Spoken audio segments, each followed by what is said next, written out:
اعوذ باللہ من الشیطان الرجیم بسم اللہ الرحمن الرحیم۔ السلام علیکم وظیفہ ٹیچر کے میری بہنوں میرے بھائیوں، اللہ پاک کا ایک اسم آپ کو بتانے لگا ہوں۔ آپ نے سحری کے وقت اس اسم کو پڑھنا ہے۔ پڑھنے کا مکمل طریقہ کار آپ جان لے۔ اس کی سب سے بڑی فضیلت یہ ہے کہ آپ اس کو رمضان المبارک میں سحری کے وقت کر لیں۔ کرتے ہی انشاءاللہ اسی روز افطاری سے پہلے آپ اللہ سے جتنی بھی رقم آپ کو چاہیے آپ مانگ لے، آپ کو ملے گی۔ خواہ آپ 400 کروڑ مانگ لے، آپ کو ملے گی۔ اس میں کوئی شک نہیں کہ میرے اللہ کے خزانے بے تحاشا ہے۔ اللہ جسے چاہے غنی کرے، اللہ جسے چاہے فقیر کر دے، یہ میرے اللہ کی بادشاہی ہے۔ لیکن ہم نے اللہ سے غنا مانگنا ہے، ہم نے اللہ سے رزق مانگنا ہے، ہم نے اللہ سے دولت مانگنی ہے، اور دولت مانگنے کا جو طریقہ ہے وہ دعا ہے۔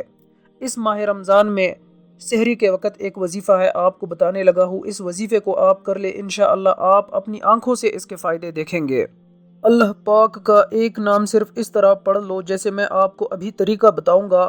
آپ کو 400 کروڑ بھی چاہیے، افطاری سے پہلے آپ کے ہاتھوں میں آ جائیں گے انشاءاللہ۔ اللہ پاک کے خزانوں میں کوئی کمی نہیں ہے، وہ جس کو چاہے نواز دے، کسی کو بھی چاہے ذریعہ بنا دے، غیبی کوئی راستہ بنا دے۔ اللہ سے کوئی پوچھنے والا نہیں ہے، کیونکہ پیسہ ایک ایسی چیز ہے جو ہر انسان کو چاہیے، کیونکہ ہر چیز پیسے سے آتی ہے۔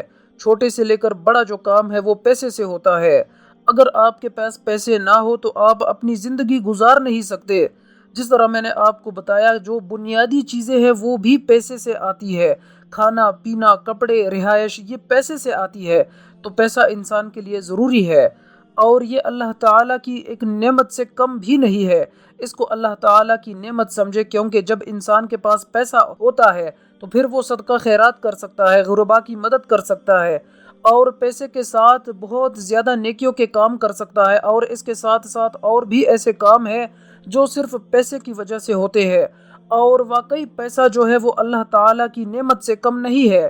اور خود ہم نے سنا ہے اور یہ دیکھا ہے کہ اکثر جو ہے نا پیسہ نہ ہونے کی وجہ سے لوگوں کی موت واقع ہو جاتی ہے۔ ہسپتالوں میں لوگ داخل ہوتے ہیں، ڈاکٹر جو ہے ان کا آپریشن کا خرچہ بتا دیتے ہیں۔ اگر جن کے پاس پیسہ ہوگا تو وہ علاج کروا پاتا ہے، اور اگر کسی کے پاس پیسہ نہیں ہے تو مریضوں کی موت بھی ہو جاتی ہے، اور یہ سنا بھی ہے اکثر۔ آپ لوگوں نے خود بھی یہ دیکھا ہوگا کہ جب کوئی غریب ہوتا ہے اور پیسہ ان کے پاس نہیں ہوتا کہ وہ لاکھوں روپے دے کر اپنا علاج کرا سکے، تو ان بیچارے مریض کی جو ہے موت ہو جاتی ہے۔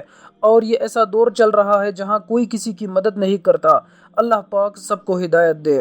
میرے کہنے کا صرف یہ مقصد ہے کہ اس وظیفے کی برکت سے اللہ پاک آپ کو اتنا رزق، اتنی دولت عطا کریں گے کہ آپ خوش ہو جائیں گے، کیونکہ آپ کی زندگی میں آسانیاں آ جائیں گی، مشکلات دور ہو جائیں گی۔ بس آپ کی سوچ اور نیت اچھی ہونی چاہیے کہ اللہ پاک مجھے جو پیسہ عطا کرے گا اس پیسے کو میں اپنے اچھے کاموں میں لگاؤں گا، اپنی مشکلات بھی دور کروں گا اور لوگوں کی مدد بھی کروں گا۔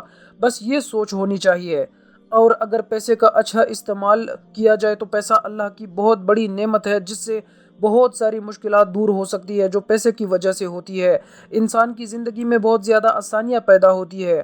تو اس عمل کو کرنے کے بعد اللہ پاک آپ پر اپنی خصوصی رحمت کریں گے، اتنی دولت آپ کو عطا کریں گے کہ آپ کے تمام مسئلے حل ہو جائیں گے جو دولت کی وجہ سے بنے ہوئے ہیں۔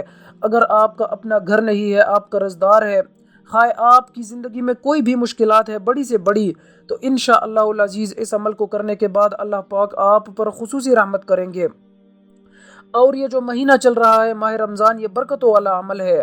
آپ نے سحری کے وقت یہ عمل کرنا ہے، سحری کے وقت آپ نے اس عمل کو کرنا ہے۔ خاص الخاص جو وظیفہ ہے یہ سحری کے وقت کے لیے ہے۔ آپ نے یہ کرنا ہے کہ آپ کی یہ کوشش ہونی چاہیے کہ رمضان کا مہینہ ختم ہونے سے پہلے اس ایک وظیفے کو آپ آزما لے، اس عمل کا طریقہ کار جان لے۔ آپ نے کون سے کلمات ہیں، کیسے پڑھنے ہیں، کتنی بار پڑھنے ہیں، اور کیا کیا احتیاط کرنے ہیں۔ احتیاط آپ نے یہ کرنا ہے کہ آپ نے باوضو ہو کر خاموشی کے ساتھ آپ نے اس عمل کو کرنا ہے، اور جب آپ اس عمل کو کر رہے ہو تو عمل کرتے وقت آپ نے بات چیت نہیں کرنی، آپ نے خاموش ہو کر اس عمل کو کرنا ہے تاکہ آپ کو فائدہ حاصل ہو۔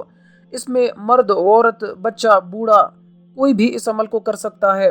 اس میں بھی کوئی پابندی نہیں ہے۔ تو اس عمل کا وقت سحری کا وقت ہے، سحری کے وقت آپ نے اس عمل کو ضرور کرنا ہے۔ تو فجر کی نماز سے پہلے جب آپ سحری کھا لے تو پھر آپ نے باوضو ہو کر یہ عمل کرنا ہے، تو اس کی بڑی فضیلت ہے۔ تو وظیفہ بتانے سے پہلے جو نئے آنے والے ہیں ان سے گزارش ہے کہ چینل کو سبسکرائب کر کے ساتھ میں بیل آئیکن ہے فوری پریس کرے، اور اس کے ساتھ ساتھ اگر آپ درود پاک کی برکت سے ہونے والی دعا میں اپنا نام شامل کرانا چاہتے ہیں تو کمنٹ سیکشن میں اپنا نام ضرور تحریر کریے گا۔ تو وظیفے کا طریقہ کار یہ ہے کہ آپ نے سب سے پہلے تو جب آپ سحری کھا لے تو باوضو ہو کر آپ نے مصلی بچھا کر بیٹھ جانا ہے، اور آپ نے اول اور آخر 3 مرتبہ درود شریف پڑھنا ہے، اور پھر آپ نے 100 دانوں کی ایک تسبیح لینی ہے۔ اگر تسبیح موجود نہیں تو آپ اپنے ہاتھوں کی انگلیوں پر بھی کر سکتے ہیں۔ آپ نے اللہ پاک کا 2 ذکر میں آپ کو بتانے جا رہا ہوں۔ ایک تو آپ نے سب سے پہلے جب آپ تسبیح اٹھا لے 3 مرتبہ درود شریف پڑھنے کے بعد آپ نے یہ کرنا ہے کہ 100 مرتبہ آپ نے یہ پڑھنا ہے، استغفر اللہ ربی استغفر اللہ ربی۔ یہ جب آپ 100 دانوں کی ایک تسبیح مکمل کر لے اس کے بعد پھر آپ نے یا رزاقو یا رزاقو، یہ آپ نے 100 دانوں کی ایک تسبیح پڑھنی ہے۔ پھر آپ نے 3 مرتبہ درود پاک پڑھ کر، درود ابراہیمی پڑھ کر آپ نے پھر یہ کرنا ہے کہ اللہ تعالیٰ سے دعا مانگنی ہے فجر کے اذان سے پہلے پہلے، یہ دعا آپ نے مانگنی ہے۔ اور انشاءاللہ العزیز اس میں آپ نے وظیفہ کرتے دوران اپنی خواہش، اپنے جو آپ کی ضرورت ہے، جس مقصد کے لیے آپ کر رہے ہیں، اپنے ذہن میں آپ نے وہ مقصد رکھنا ہے۔